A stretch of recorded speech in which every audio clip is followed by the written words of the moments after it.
बात करेंगे गंगा नदी।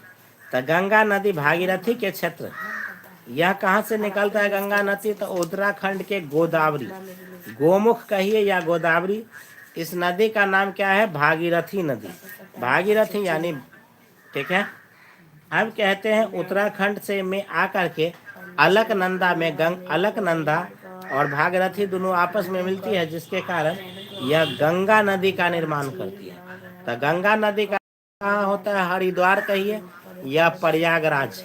हरिद्वार किसको कहते हैं, यानी प्रयागराज किसको कहते हैं? प्रयाग का मतलब क्या होता है? दो नदियों के संगम स्थल को क्या कहा जाता है? प्रयाग कहा जाता है। ठीक है।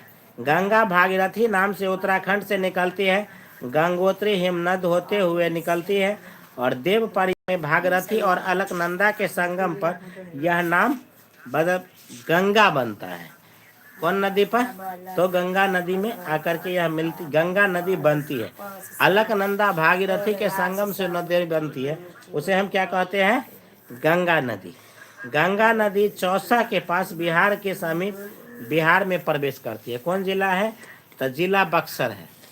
गंगा नदी बिहार में बक्सर जिला चौसा के पास बिहार में टपती है और यह 425 किलोमीटर 445 किलोमीटर की दूरी तय करती है। बिहार में 445 किलोमीटर, बिहार में गंगा नदी की लंबाई 445 किलोमीटर तथा भारत में 2525 किलोमीटर, 2525।